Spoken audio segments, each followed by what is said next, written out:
to the show. This the MMA fortune teller. Yeah.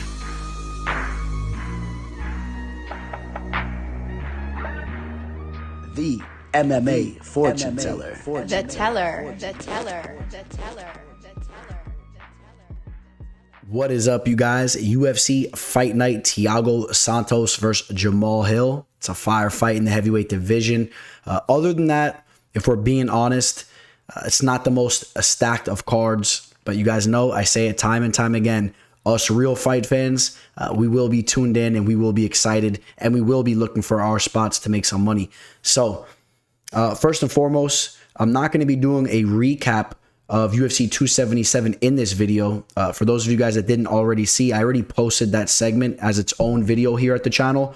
And if you guys could, for those of you guys that care, just comment below. Let me know if you like that type of setup better. Would you rather me just do a separate video for the recap rather than just clumping it all in one extra long video? Curious what your guys' thoughts are on that. That's how I did it for this one. So you guys just let me know. Willing to do what the majority of you guys think is the better way. We'll slide over to the fight card. Oh, you know what? Real quick though, although I'm not gonna recap UFC 277, let me just say really quickly for those of you guys that are gonna get around from that recap and just hopping in for today's episode for the future bets. I did go 3 for 4 and it was another profitable event. We did hit on Ariane. We had the parlay of Magomed Ankalaev and Michael Morales that we grabbed nice and early. And we had Sergey Pavlovich. We grabbed it at Pick'em odds, 2 units there. And then I had the one loss on Matthew Semmelsberger. All right, guys. So if you want to see all those bet write-ups and the amount of units I put and whatnot, go over to my Instagram at MMA Fortune Teller _. And saying all that, we'll hop right into the first fight of this card. So kicking the card off in the very stacked bantamweight division of the women's side of things, we got Stephanie Egger taking on Mayra Bueno Silva. This is actually a very intriguing matchup in my opinion. I'll let you guys know right off the rip. I've been back and forth on my selection here, which we'll get to in a second. Stephanie Egger drops her UFC debut to Tracy Cortez. We know Tracy Cortez is a very tough wrestler. She had some success with her takedowns and whatnot. But since then, Egger has been looking very good, coming off a finish over Shayna Young and that armbar submission that she just pulled off against Jessica Rose Clark. We know Stephanie Egger, her bread and butter is her judo. But she's also showing development in her overall game with her striking and her jiu-jitsu and whatnot. And we know, of course, you know, the judokians are good with that armbar. Of course, we've seen what Ronda Rousey did throughout the years. And Stephanie Egger, I'll tell you what, that submission that she pulled off, it almost looked Ronda Rousey-esque. So it's good to see her overall game developing. I think she's a good addition to the division. She is 33 years old, about to be 34. So her time is now if she's going to do anything. Mayra Bueno Silva, she has some nasty hands. She's a solid boxer. You know, she is an athlete. She's strong. She's physical. I've seen her make some mental errors in there at times. Of course, there was that situation where she did have a point taken away for tugging on the cage when she was getting taken down, and that was in a fight that she would have got the job done. She would have got a victory if it wasn't for that point deduction, where the fight ended up going to a draw. And that was her battle with Montana De La Rosa. But she really started to piece her up in that fight as the fight went on. She was bloodying her up. I am a fan of her boxing. I do believe that she has the potential to tag Egger up a little bit on the feet. I think she's a little bit more crisp, a little bit more quick with her strikes, as Egger is a little bit more rangy and still refining her technique there. I would not be surprised in the slightest if Silva gets the better of those types of exchanges. But that being said, I have been impressed with Egger's overall game, how it's been developing, and I expect her striking to look better and better each time she goes out there. And the real X factor here is going to be, can Egger mix things up and get this fight down to the mat? Can Silva maybe have some success striking, but then they mix it up, get in the clinch, and then Egger hits her with a nice judo throw, gets on top of her, maybe pulls off a submission there, or controls the fight down there on the mat. I'm actually going to be taking Egger to win this fight. I am. Initially, I was on Mayra Bueno Silva, but I will be taking Stephanie Egger to get the job done here. I think it's a very close fight. Egger is going to have a 2.5-inch reach advantage. Both women 5'6". Egger just a little bit more rangy. I think that Egger just has a little bit of an it factor. I think she's smart in there. She has high fighter IQ, and I expect to see some more rapid development in her game. I think I could see her having some success with the takedown and her submission skills and whatnot. So, we've seen Silva, she lost to Menin Farot, who we know Farot's a beast, but also a loss to Mariana Moroz. And both fighters, decent fighters, but I also think that, or I shouldn't say decent, really, Menin Farot is a beast. Marianne Moroz is a decent fighter. I think Stephanie Egger's also a decent fighter. I'm going to edge her here. We're going to pull up the betting line, and you're going to see that a lot of line movement has came in on Stephanie Egger. She was at one point in time like a plus 135. She's right around a minus 105 now. So this fight's basically a pick 'em at this point, but Egger did open up as a slight dog. So you see people kind of seeing something in Egger, and I kind of see it as well. I'll pick her to win the fight. Another women's fight here taking place in the strawweight division. We have Cory McKenna taking on Miranda Granger. Last time we saw Miranda in there was over a year and a half ago against Ashley Yoder. That fight was not her best look at all. She was really lacking with her takedown defense, and for those of you guys that don't know, Miranda Granger was diagnosed with giraffe syndrome many years ago. She still struggles with that when she fights in the cage. And in that fight, we saw a severe case of giraffe syndrome. Her legs were wobbly. They were long. They were lengthy. And she just couldn't get them under her. And we saw Ashley Yoder really use her grappling skills to get the better of Granger there. I think without a doubt, Cory McKenna has the ability to do something very similar to that. Although Cory McKenna is coming off a tough loss, she's still only 23 years old. She's extremely young. Excuse me. We know that she's been grinding it out with Team Alpha Male. We know that she's a fighter that got into the game extremely early. I mean, there's all types of stories about her traveling the country, training MMA all around the world from a very young age. I think that she still has a lot of promise. Now, I know that last fight was definitely not the best look for her. And that was the fight where she took that loss to Elise Reed. And then it was a split decision loss. It was very close, but she did get pieced up a bit on the feet.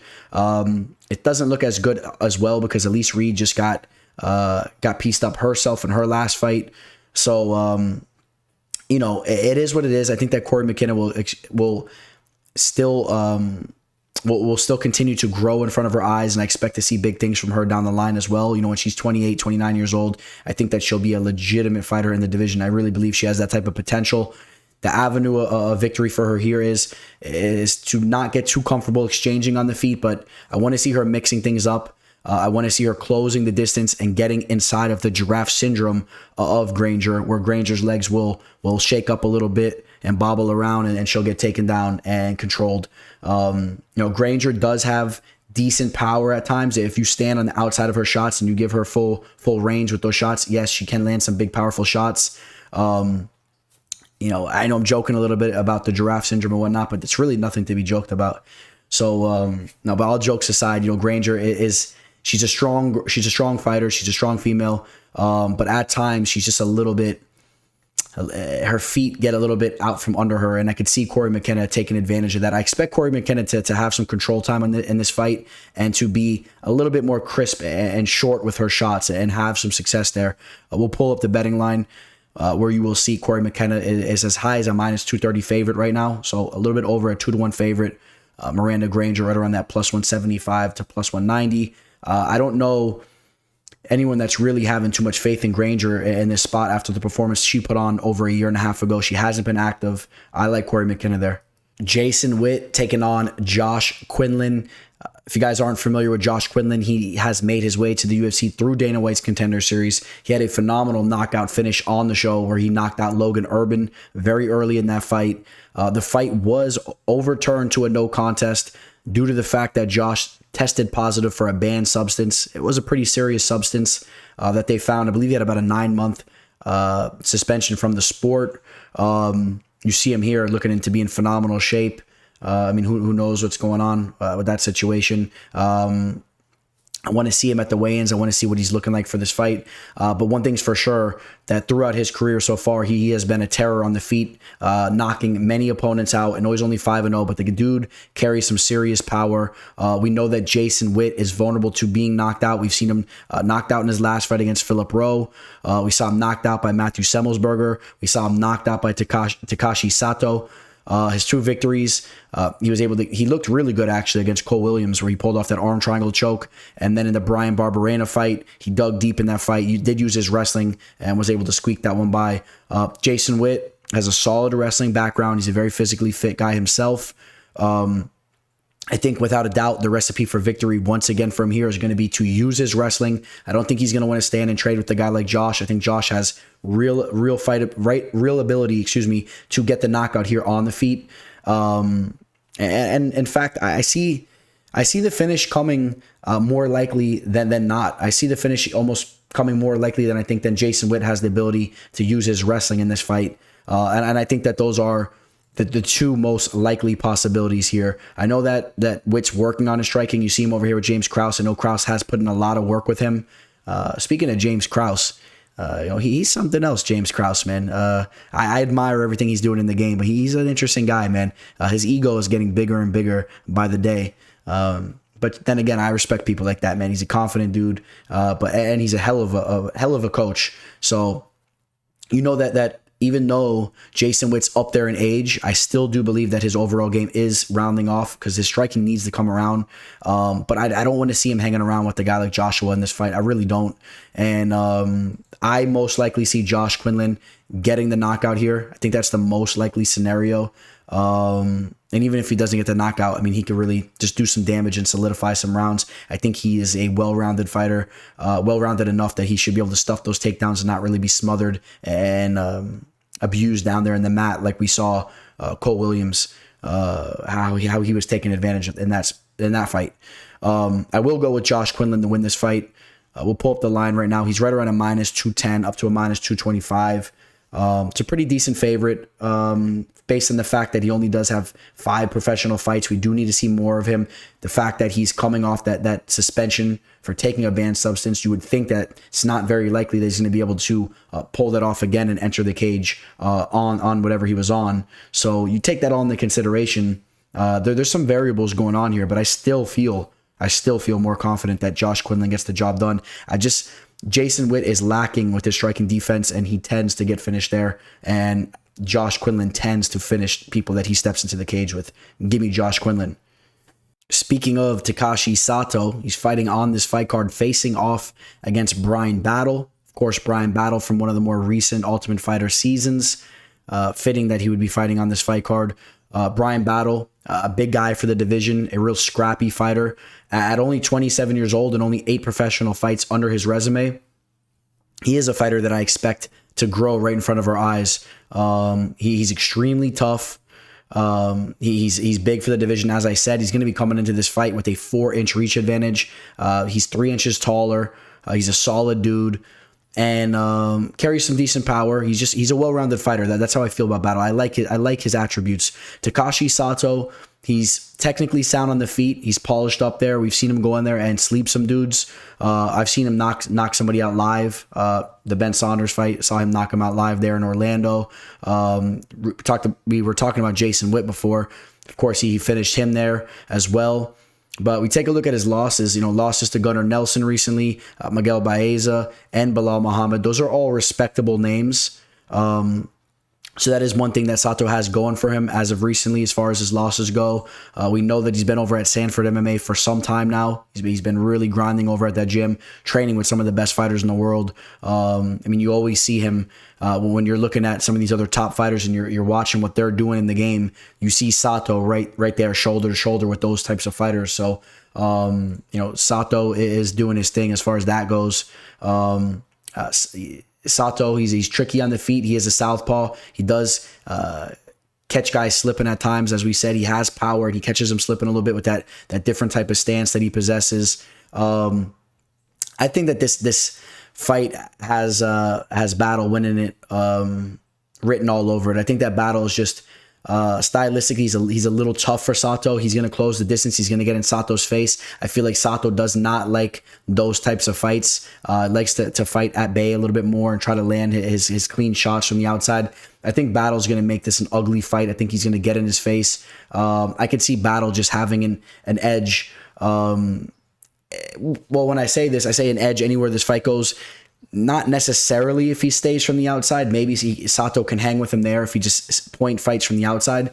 But pretty much everywhere else, I think that Bryan Battle should get the better of Sato in this fight. I mean, one thing that Battle doesn't necessarily have going for him as well as Sato is he's not at a major powerhouse gym training with some of the best fighters in the world. Battle has been vocal about being happy where he trains, and he has his little crew there and whatnot. You know how that goes. I would like to see Battle training at a gym like Sanford MMA. I think it would do wonders for his career, but that's not the case. And nevertheless, I think Battle goes in there, and I think he handles business. I could see him potentially getting a finish, maybe via ground and pound, maybe just closing the distance, making it ugly, clipping Sato with some type of uppercut or hook as he's clenched up close to the cage. I could see it just being an ugly fight, and I will edge Battle to win this fight and get the job done. From a betting standpoint, Bryan Battle, it's a similar line that we're seeing next to his name, that minus 225 line, just over a 2-1 favorite to get the job done here with the comeback on Sato at plus 190. It's a little bit of a higher line. We still need to see more from Battle, but I do think he gets the job done. And I would feel more comfortable taking Battle, I think, at a minus 225 than even taking a dog shot on Sato at plus 190, if I'm being honest. So I like Bryan Battle to get the job done. Terrance McKinney taking on Erick Gonzalez. This fight has entertaining written all over it. Erick Gonzalez tasted defeat in a horrible way in his UFC debut against the legend and Jim Miller. Got knocked out. He got folded up, and it was a tough outing for him. But the UFC gives him another big opportunity here, facing off against Terrance McKinney, a fighter that really has had some momentum as of recently. If Gonzalez can go out there, get the job done, puts him in great shape. And the reason why I feel they're doing that is because they know that Gonzalez always brings the fight, and the UFC is willing to reward those types of fighters. Now, unfortunately for him, I think that this is an extremely tough outing for him. We're going to get to the nitty gritty here in a second, but just understand that Erick Gonzalez is a wild fighter. He's going to look to bring the fight in all types of ways, and Terrance McKinney is that same type of fighter. So we should see an explosive contest here. Now, here's some other things we got to take into consideration. Terrance McKinney should have a big edge as far as the wrestling goes if he wants to take it there. If Terrance McKinney wants to use his wrestling, I think he could definitely take Gonzalez down, ground and pound him, hurt him bad down there. But I do think that Terrance McKinney's the type of fighter that likes to put on a show and likes to knock guys out. And I wouldn't be surprised if he entertains that type of fight and gives Gonzalez a little bit more of a chance here. Now, on the feet, although we talked about Gonzalez being a live fighter, he's wild, he brings it. He's definitely lacking with the striking defense. We already referenced the knockout loss that he had against Jim Miller. Literally walked forward with his hands down. It was a really bad look for him. But if you break down some tape of him over on the regional scene, I mean, you'll see that he is just a fighter that will look to attack his opponent at all costs, at any position. And of course, when you have that type of fighter out there going wild, I mean, there's always the potential of a threat against their opponent. But I really just don't see him being able to really pull anything off here, if I'm being quite honest. I think there's way more likeliness that McKinney just starches him on the feet early, or even in the second round, or even later in the fight. Or there's also that realistic factor that McKinney goes in there and takes him down and brutalizes him there. And now remember, Terrance McKinney's coming off a loss, his first UFC loss against Drew Dober. That was a fight where I think that he definitely could have got the job done. I think that was just an explosive fight where they threw down and he got caught. I think the value was on Terrance McKinney in that fight. You guys remember that was an official play of mine that I did lose on. Although overall that card was a good fight card for me. It was a profitable night. But I did take a stab on Terrance McKinney there. I would like to believe that after taking that loss, he's a little bit more grounded here and plays it smart and makes sure he gets a victory under his belt. That would be the smart move. If I was in his corner and I was working with him, that's definitely what I would want him to do. He's already made a name for himself as far as from an entertainment standpoint. We know what he's about, and he doesn't necessarily have to go in there and get that explosive first round knockout once again, even though it will be there for him. I would like to see him get a finish via ground and pound. We'll see which way he goes about doing it. I think he gets the job done. It's great to see that he has his life together. Of course, I won't go into the story of, once again, the whole story about how he was at that house party and ate the kids who owned the house. He grabbed the hamster out of his house and bit his head off and was going crazy, and the cops came and he was tripping out. He has since got his life together, and he's doing his thing. And actually, I'm a fan of his. I like Terrance McKinney. He's fun to watch, and I think he's going to get the finish via knockout or TKO. Either way, he's gonna either ground and pound him, brutalize him, or he gets that one hitter quitter as well. He's a big time favorite. He's a minus 850 all the way up to a minus 1,000. And again, if you're not realizing, that's also partly due because McKinney does have a wrestling background as well. He is polished up there. He's a stud athlete, but he most likely gets that knockout on the feet, in my opinion. Michelle Oleksiejczuk taking on Sam Smiling Alvey. Sam Alvey's not too happy with me. I made a viral meme there on Instagram, and he definitely saw it. Unfortunately, when you tag the fighter in it, it does pop up in their messages, and I saw it was seen. And me and Alvey, we've chatted a bit. He's an awesome dude. He's a cool dude. Hopefully, he didn't take it personal.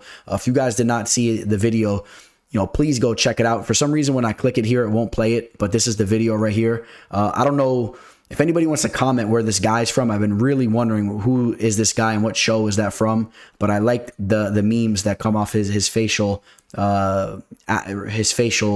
actions. So I'll try to play it one time. Let's see if it works here.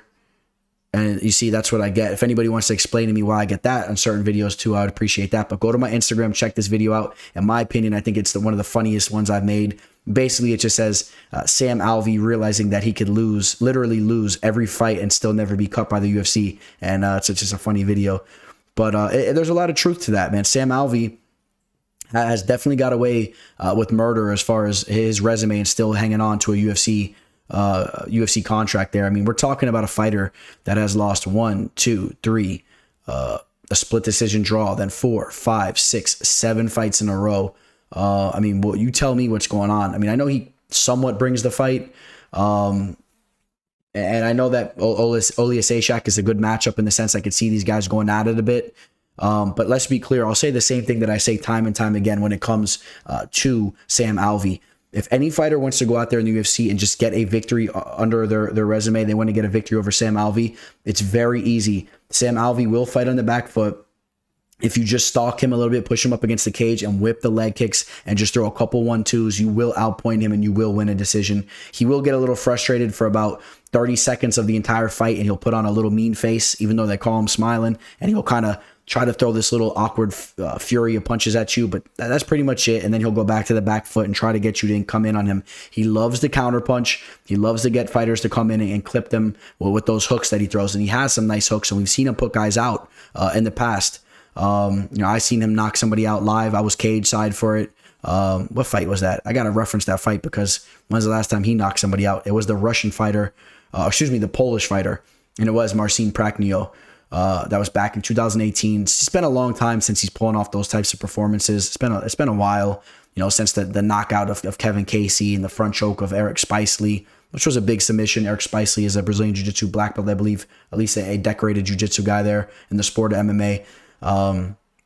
It's been a long time, man, for Alvey, and I think that Oleksiejczuk is going to be able to go out there and handle business, barring he doesn't get clipped with the shot like his fellow countrymen did in Prachnio. We'll pull up the betting line here, and you will see that Oleksiejczuk's a big favorite. I know it's not a McKinney line, but still, minus 550 up to a 620. He's a big favorite, and I think that he gets the job done. Oleksiejczuk is fluid on the feet. He's well-rounded. He's smaller for the division, but it works for him. He's very efficient, and he's coming off a fight where some people thought that he could have potentially took that fight against Dustin Jacoby, who's on absolute fire, and then before that took out Shamil Gamzatov and took out Modestas Bukauskas, and then losses to Jimmy Crute and OSP. So, Oleksiejczuk is a legit fighter.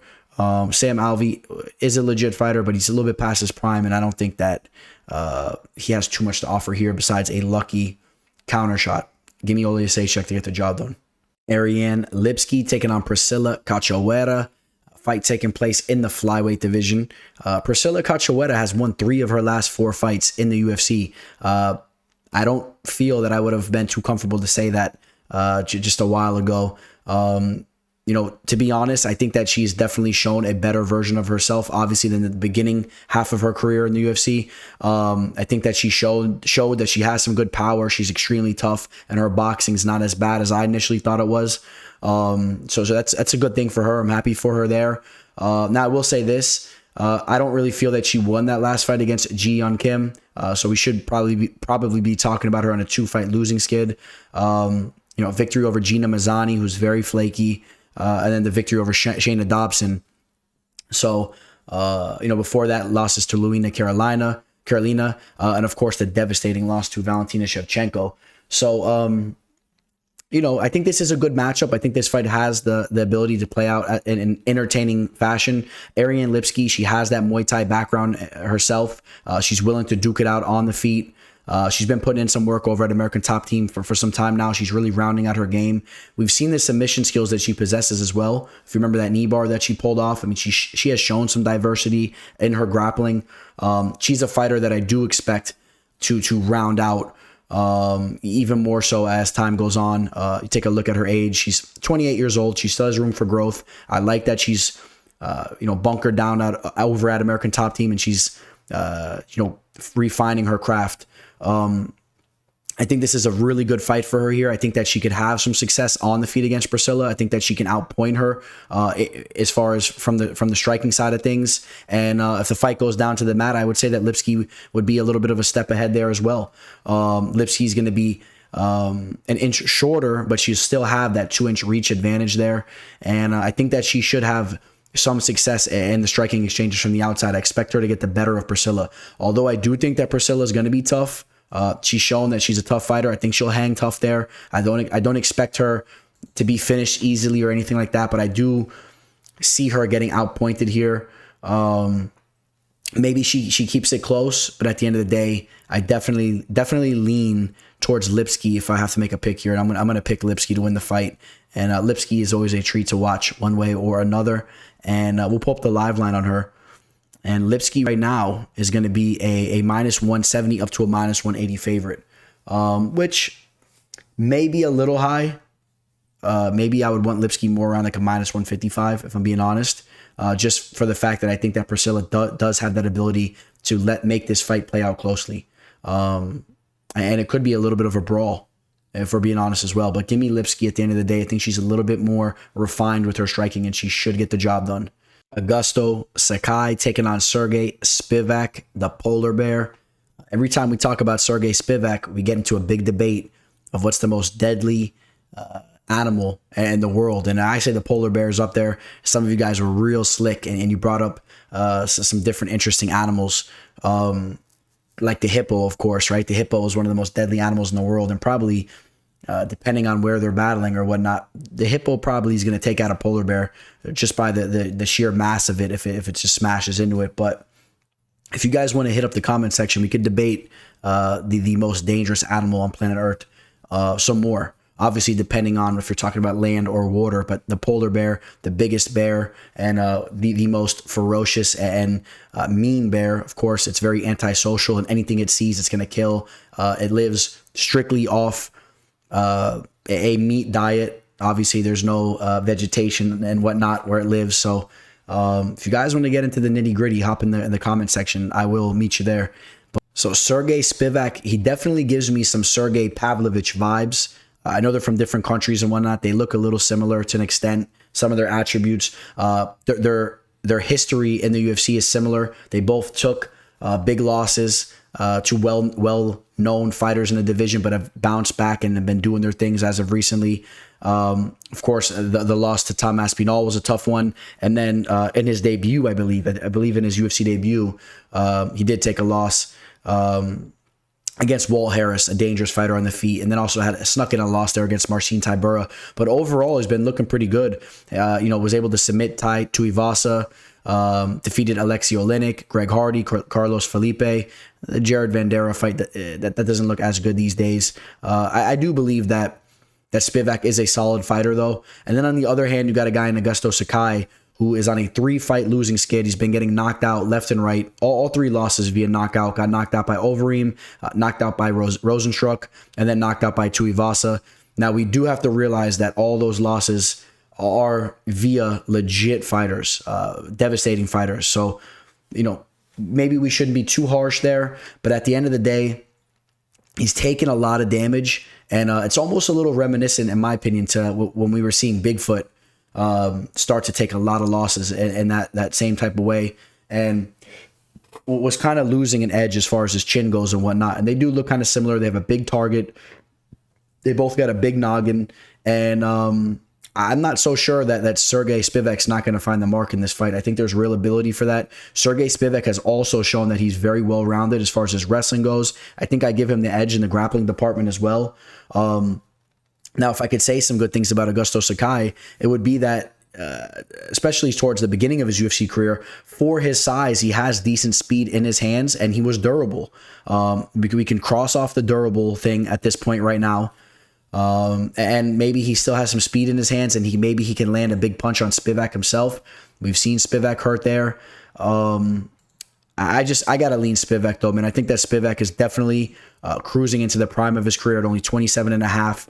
He has 17 pro fights under his resume now. I think Sakai, even though he's only 31, I think that he really ran into some damage that is going to have affected his career.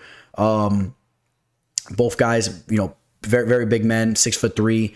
We got an inch reach advantage for Sergey Spivak. Not too much there. I just think that Spivak is cruising more into the prime of his career and is gonna take this fight. I do lean Spivak's way. He's confident right now. He's coming off a big victory, and I'm gonna lean Spivak. We'll pull up the betting line, and you'll see that Spivak right now is right around that common line, right around a minus 225 there.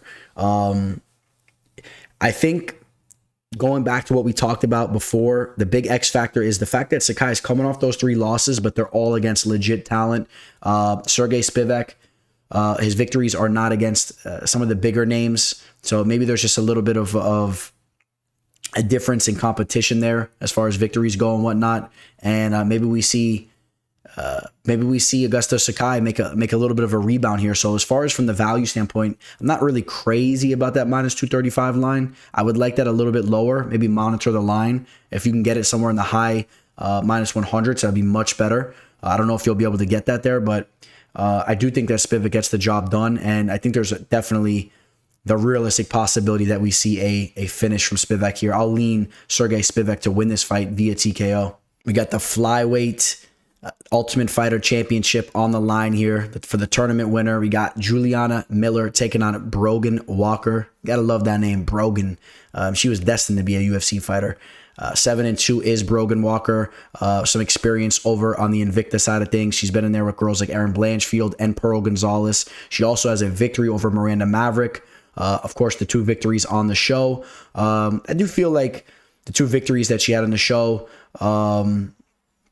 they were over women that weren't as impressive maybe as the route that Juliana Miller went. I do love the fact that Juliana Miller was able to get redemption over Claire Guthrie on the show. That was the lone loss she had as a pro. I think that Juliana Miller is a killer down on the mat. Something that you have to take note of. Although she's 2-1 as a pro, she does have a good amount of experience in competition over on the jiu-jitsu side of things. And of course, the 2 fights she had on the show add that to her resume as well, even though they're not considered pro fights. That's ridiculous.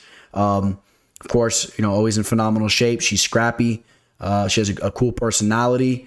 And, on the other hand, Brogan Walker, we talked a little bit about her toughness. Going in there with girls like Erin Blanchfield and also going in the battle against Pearl Gonzalez. I hope Pearl Gonzalez in decent regard. I think she's a solid fighter. Going in there and facing off against legit talent, not being finished. She has shown she's tough. She's never been finished as a pro. I think that Juliana will have a chance to get the fight finished here. There's a possibility of it. I think that she's nasty with her jiu-jitsu skills, and I really think that she has the ability to get this fight down to the mat and pull off some type of sub. I wouldn't necessarily bank on that, but overall, I've been quite high on Juliana's grappling skills, and I'm going to edge her to win this fight here. I'm going to take Juliana Miller to win the show here. Right now, she's roughly a minus 130 favorite. It's a very close line on this fight. Some people think that Brogan Walker maybe gets the job done here as well. I've been hearing a little bit of Brogan side of things. I've been hearing a little bit of Juliana picks as well. Picks both going both ways there. I'm going to edge Juliana Miller, though. I think that there's more room for growth from her. She's still young. I think that we should see her game continue to excel a little bit more so leading up to this fight as Brogan. She's already up there in age. She's 33. And maybe she's a little bit more of a finished product, a little bit more experience on her side, but I still will pick Juliana Miller based on the fact that I really like the work she could do on down in the mat. Now we got the heavyweight Ultimate Fighter Championship here on the line. We got Zach Pauga taking on Muhammad Usman. Of course, Muhammad Usman, the brother of Kamaru Usman. He has some real natural abilities, but not the most polished fighter. A little wild with his shots at times. Of course, he's going to have the size advantage going into this fight. Zach Pauga, really more of a light heavyweight fighter, really. A much smaller heavyweight fighter. I do like his striking, though. He carries some serious power, even though it hasn't necessarily translated throughout his career, getting a lot of knockouts. Only one knockout as a pro. But then if we pull up his victories in the show, of course, his last fight against Jordan Heiderman, he was able to starch him there in the second round. So only 2 knockouts really on his resume, but I do believe the power is there. His striking is much more accurate, much more precise than a guy like Usman's. I'm leaning Zach Pauga to win this fight. I think that he gets the job done here. I think that these guys are going to throw down on the feet, and I just think that Pauga is just a more accurate and more polished striker. If Usman's going to do anything, maybe he clips him with the big shot and just shakes things up. Of course, there's that type of realistic ability in a heavyweight match like that. And we'll pull up a little bit of what Muhammad Usman was doing on the show. Of course, much bigger than his brother, man. Coming off a split decision victory against Eduardo Perez. That fight was very close, could have went either way. And then the victory over Mitchell Sipe. His last pro fight before going into the show, he was choked out by Brandon Sales. And then you see the 2 knockout victories over here a little bit earlier in his career back in 2019. Has a loss against Dontel Mays back in 2018. I think that gives you a little bit of an idea of the fighter that he is, because even a guy like Dontel Mays, at that time, Dontel Mays was very raw himself. He's still a raw fighter. We saw him take that loss this past weekend. If Usman was more polished up, having a brother like Kamaru, if his skills are really up to par in a similar sense, I mean, you would see him get a victory over a guy like Dontel Mays there, and even taking that L kind of shows you the fighter he is. He has some pure abilities, but I think that Zach Pauga should get the job done here. I'll side more so that he wins the Ultimate Fighter heavyweight side of things there. So give me Zach Pauga, and we'll pull up the line on that fight, and you'll see that Zach Pauga, right around that line that we've been seeing all throughout this card. He's right around a -220 up to a -240 or whatnot. A little bit over a 2-1 favorite. And I think that he just finds the mark more so with the shots. I think he'll be more accurate. Well, Usman will kind of be throwing some wild shots. We'll see if Usman can maybe clip him, maybe pull off the upset there. But I like Zach Pauga to get the job done. We got one of my favorite fighters to watch in the game, throwing down Vicente Luque. He's taking on Jeff Hands of Steel Neal. Jeff Neal finally got a victory there. He's won one of his last 3 fights. A little bit of a tough road as of recently. Losses to Stephen Thompson and Neil Magny, but then bounced back with that split decision victory over Ponzinibbio. So the last 3 fights, not as much success as we are used to seeing from Jeff Neal. Dating back before those 3 fights, Jeff Neal was a fighter that people were very high on. Obviously, people have kind of toned back a little bit on him. As you see, he is coming in as an underdog in this fight. There was a while where people were really starting to respect his game. We know he has serious power on the feet. He's a solid striker. He's 31 years old. Let's see how he bounces. I shouldn't say bounces back, because he is coming off a victory, but let's see how he bounces off that victory, see what he could string together here if he can get 2 victories in a row. Vicente Luque, he's coming off a loss himself. It was a very tough loss against Bilal Muhammad, where Muhammad was really able to have a lot of success with his wrestling. I think this is a little bit of a different style of matchup here. Although Neal is well-rounded, some people don't realize, he's a decently well-rounded fighter, but I do think that Jeff Neal will be willing to engage in a striking affair here with Luque, where Luque is a very, very diverse striker, as we all know. Vicente Luque, a fighter that we've seen grow up throughout the years, coming from that Black Zillions team, still a part of that core group of men that came from the Black Zillions. He was so young when he was on The Ultimate Fighter, Black Zillions versus American Top Team. Still, after all the years of fighting that he's had in the UFC, he's still only 30 years old, which is crazy. But we do have to keep in mind that he has been engaged in some wars. So you take that with a grain of salt. I do believe that maybe I wouldn't look at him as a 30-year-old fresh fighter. I do think he has some mileage on him. We're talking about a fighter that has 30 pro fights and has really been involved in some wars. Before that loss, he had a beautiful Darce choke submission over Michael Chiesa. I locked him in an official play there. I had him as an official play over Tyron Woodley.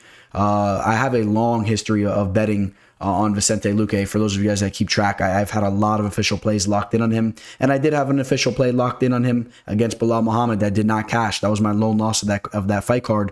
It was a very disappointing performance by him there. But what I'm interested to see is how he bounces back from that loss. It was a little bit of an alarming performance, in my opinion, based on the fact that he was giving up those takedowns with such ease. And typically he's pretty well rounded there. I hope there's not something wrong with him, or I don't know if he was battling any type of injury going into that fight, or the possibility that he's starting to take a dip. We've seen some fighters fall off cliffs before in years past. Let's not forget, we've seen some fighters look very differently from one fight to another fight. Now, the difference is that Luque is not, he's not that far up there in age, so you wouldn't think that you would see that from him. But again, we talked about the wars and the amount of training and mileage that he's put on his body. He's really been an active fighter, and not just inside the UFC, but also with his training. He's known as a fighter that really goes at it in training throughout the years. He puts in a lot of work. So I am interested to see how he bounces back off that loss. And I'm also interested to see if Jeff Neal tries to use a specific type of game plan similar to what we saw from Muhammad. Now, I think Muhammad is way more well-versed than Neal in that department. And again, we talked about the fact that Neal is a fighter that favors his striking. I think that he'll feel confident that he can go out there and get the knockout himself. So I don't necessarily suspect that he will have that game plan. And even if he did, I don't think that he's up to par with the Belal Muhammads of the world. Belal Muhammad has shown that he is really, really proficient at making his fights boring, but yet being productive with his grappling and taking control of fighters there. He's been doing it for a while now, and he's really been thriving as of recently. So I will bank on the fact that I think that Jeff Neal will engage on the feet. And on the feet, Vicente Luque is so smooth. He's so diverse. But there's one thing that he is as well, and that is at times he gets a little bit too comfortable, and he is a little bit lacking with his striking defense. We've seen him teed off on at times. Now he's extremely tough, and for the most part, he's going to eat all those shots. He's going to continue to walk forward, and then he's going to start to pick you apart and get the better of you. So that's just something to take into consideration, because a guy like Jeff Neal has serious power, and if Vicente is going to be willing to just let things slowly start to pick up on the feet, there is a realistic possibility that Jeff Neal will just tee off and end the fight. I do believe that as tough as Vicente Luque is and as durable as he's shown to be, I think there is without a doubt a realistic possibility that Jeff Neal lands a big shot and just puts him out or hurts him really bad. And it's hard for me to say that. Like I said, I'm a giant Luque fan, but I call it like I see it. Now, that being said, I think that there is a more realistic possibility or a higher probability that Luque's toughness will come through once again. And as the fight takes place in the feet, Luque will be the fighter that's a little bit more silky smooth, a little bit more diverse, and just a more crafty fighter. So I think that he probably gets the job done here. And there's without a doubt a realistic possibility that Luque gets the knockout himself. So yeah, I am rolling with my dog once again. I'm taking Vicente Luque. The line you're going to see next to his name at -175 to -185, that's a very common line that you'll see next to his name. He does get respect on the betting lines. Little bit of action coming in on him as of recently. I think that's due to the stylistic matchup that people see here. They're not too worried about that Belal Muhammad performance based on the fact they think this is going to be more of a striking affair. And I will lean that way as well. I'll pick Vicente Luque to get the job done here. -185 line, -175 line. I'm a little bit on the fence with this betting line. I really haven't made my decision if that's a line that I would personally want to attack myself. Obviously, I would have liked Luque more around a -155. I think that's a little bit more of a bargain line there. But I do like Vicente Luque to get the job done here. And again, we talked about how well-rounded he is and how diverse he is on the feet. Let's also not forget he is very polished up with his submission skills as well. People sleep on his submission skills and his grappling overall. His offensive grappling is good at times as well. I know he had a bad performance against Muhammad, but I think he bounces back. I got Luque to win the fight there in the co-main event. For those of you guys that are looking for a new sports book, keep in mind, Bovada.lv is an excellent website if you guys are not familiar with them. And if you're interested in joining, reach out to me. I'll send you my referral link. Please reach out to me first so I can give you that referral link. Got a couple of you guys signing up to Bovada, then reaching out to me after the fact. Reach out to me. Let me get you that referral link there. If you sign up, I'm going to help you with any questions you have about the site. But more importantly, I'm going to give you my official fight picks for 2 fight cards. All right, 2 fight cards, not just 1, 2 fight cards there. That's a bargain. And you're going to get a nice bonus sitting in your account if you sign up through my link. And it's a no-brainer. I really believe that. So reach out to me if you guys are interested. All right, here we go. This is the exciting fight that I wanted to talk about in regards to this card. Of course, it's the headliner, but in all reality, this is the fight of the card. Thiago Santos taking on Jamahal Hill. Thiago Santos, you know, he's made a name for himself throughout the years of having a sledgehammer as a fist. You know, he has that big tattoo on his chest. You don't see it here. This is in his early years back in the middleweight division. But Maheta, the sledgehammer, I believe is the translation. Maybe it's a little off, but I think it's close enough. He has made a name for himself in the game, just knocking dudes out, starching guys out. You know, he bumped up to the light heavyweight division, has had success throughout the years. Gave John Jones one of his biggest tests to date with a torn ACL. I believe he had a torn ACL, might have been an MCL, but he had some torn ligaments in his knee. And you know, really his stock rose in that fight. As of recently, you're looking at it right there. 1 victory out of his last 5 fights. You know, the John Jones split decision loss, which I don't think it should have been a split. I think Jones did enough to win that fight. After that, he had the knee surgery. He went into the Glover Teixeira fight as a big-time favorite. And obviously his mental was not there. I don't feel that he was that confident in himself in that fight. I think he's been questioning himself, questioning his legs a little bit after the surgery and whatnot. He landed some big shots in that Teixeira fight, and then Teixeira put a beating on him. And I think that beating affected him. After that fight, took that loss to Alexander Rakic. He was extremely gun-shy in that fight. In his next fight against Johnny Walker, he was extremely gun-shy in that fight. And then in his last fight against Magomed Ankalaev, he let his hands go a little bit at times, but I still would say that wasn't the vintage version of Thiago Santos, and Ankalaev was able to cruise to a victory there. He's now 38 and a half. He's up there in age. You know, I think that this is a fight we're gonna see a little bit of a passing of the guard here. Jamahal Hill, I've been very impressed with what I've seen from him, and not only with just his performances inside the octagon, I've actually became a little bit of a fan of his outside the UFC. I think he's a cool dude.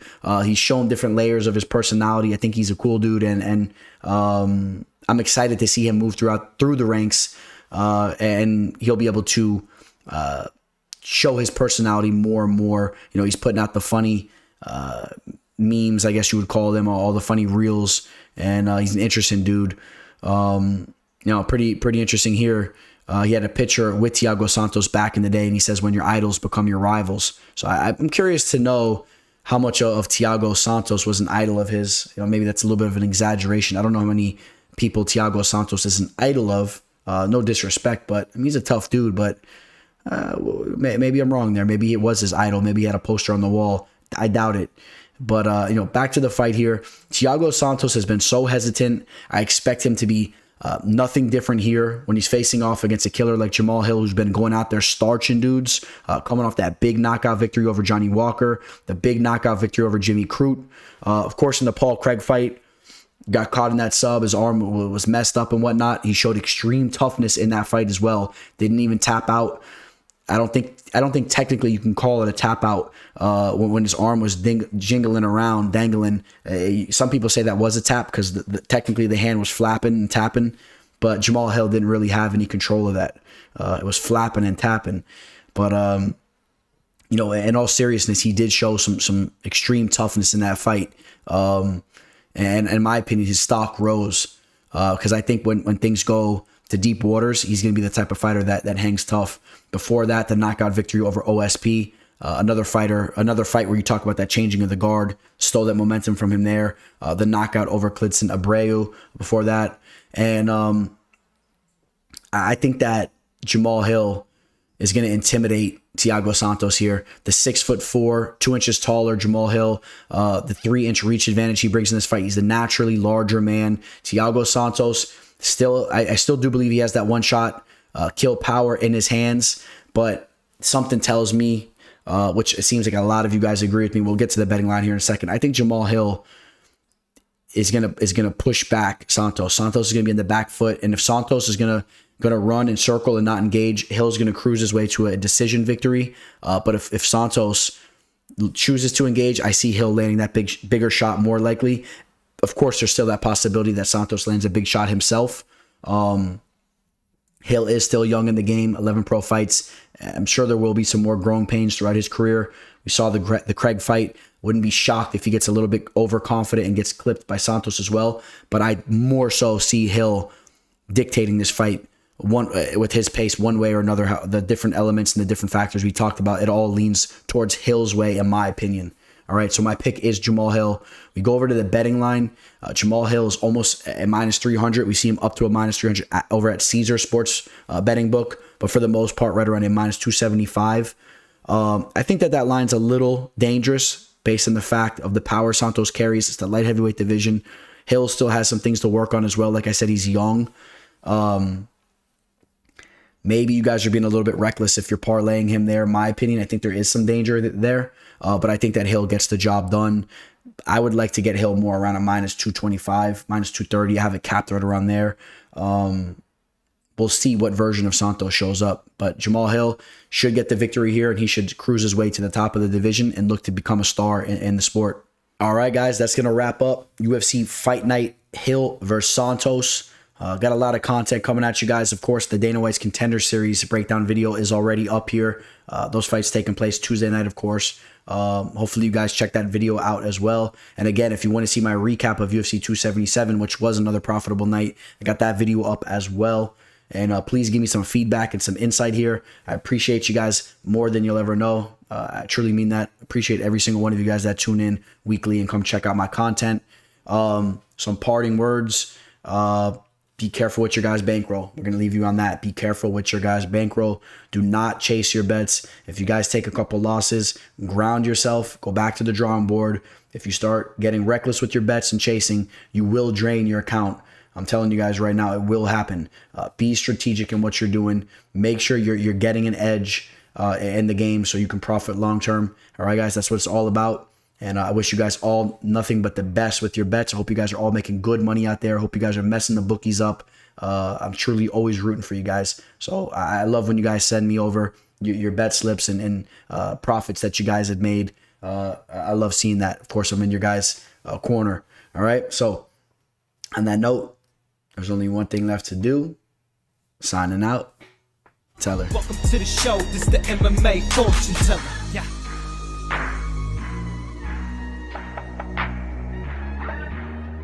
The MMA fortune teller. The teller.